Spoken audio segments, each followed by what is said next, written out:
You know, I don't see why there shouldn't be, things can be funny and blow up too.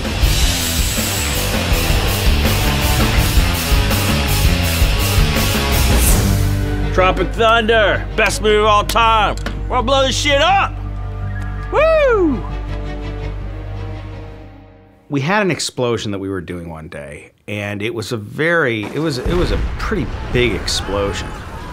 90 gallons of gasoline. And we were like all kind of like, whoa, that really blew up. I mean, that's incredible. And our special effects guy was like, yeah, oh yeah. You think that's something? That was 90 gallons. We got 1,600 gallons on Wednesday. It's beautiful!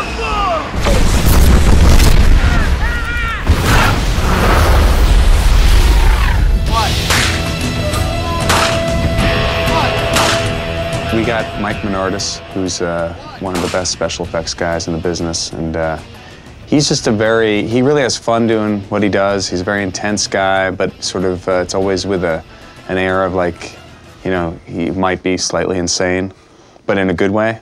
He had his own little sort of kingdom in Hawaii that he took over this warehouse complex where he built all the stuff he needed to build, and you know, and then he would make these little videos, and he would show me the video and say like, this is what you get when you put a little of this, a little of this, and that's a 50-gallon explosion. Here's a 75-gallon explosion. And yeah, I like the 75-gallon explosion. Yeah, all right.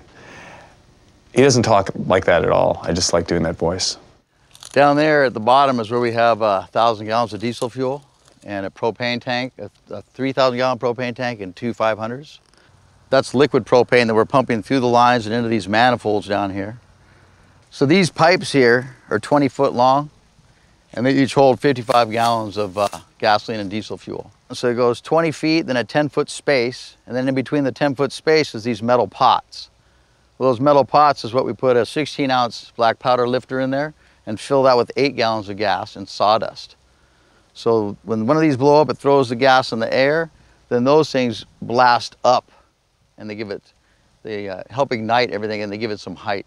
We have to notify the airport, you know, and the tourists, you know, for helicopters and stuff like that everybody's clear of the area. Crew will be, you know, plenty far back, and we don't put the detonators on until like an hour before we're ready to go, and it's all safe. When they did the test for the explosion, they had mannequins that were in 50-foot increments from the fireball. You know, there was a section that represented what they were going to be doing. And they had mop string heads, and they had plastic trash bags for a garment. And when you looked at the test, like, you know, about 250 feet away, you know, the trash bags were molten plastic. So it's pretty intense. I got to see, what, like 60 gallons, and that looked just like a sea of fire. So 1,200 gallons should look like the apocalypse. Not the movie, the actual end of days. Okay, you're clear now. Thank you. Here we go. Roll cameras, please. Action!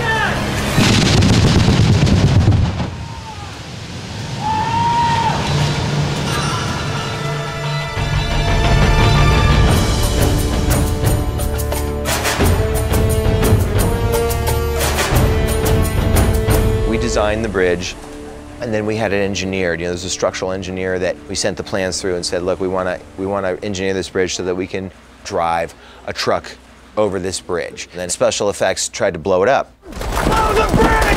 Blow the fucking bridge! It's basically a real bridge, timber and steel plate connections. So it's not really a movie set. It's not balsa wood. It's Doug fir and, you know, heavy timbers. So they came in knowing it was going to take a lot of time to prep that for the explosion, and they drilled, you know, 1,000 holes in it.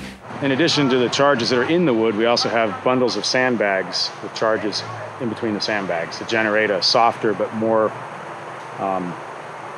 widespread effect instead of just a concentrated charge. And that'll lift some of the boards much higher and give us a more dramatic look. And we've added some fireball effect to give it some color. Otherwise, it's just going to be a great puff of smoke and wood flying. So we put some small fireball charges in there to brighten it up and give it some character. The explosive we're using is a binary explosive that we mix on site. It's non-explosive ingredients that are shipped to us because we're on a remote island. Can't get high explosives here. we've declared basically base camp, which is like 3,000 feet away, a safe distance. We've done some calculations on the potential fragment velocities and the range they could fly. We're going to be about 200 feet behind a steel plate and under a heavy protection. So we're protected from the falling timbers as well as any flying steel, nails, whatever. That was crazy. We had about 9 cameras going, including 1 camera up in a chopper. It's also at the end of the chute of the compound because obviously, you know, once we got to that part and we blew up the bridge, then we couldn't shoot there anymore. It's going to be great in the film. It looks amazing. It's a very cool bridge, a very cool design. But yeah, it's definitely a little tough to see something you've worked so hard and spent so much energy on literally blow it up in less than 15 seconds.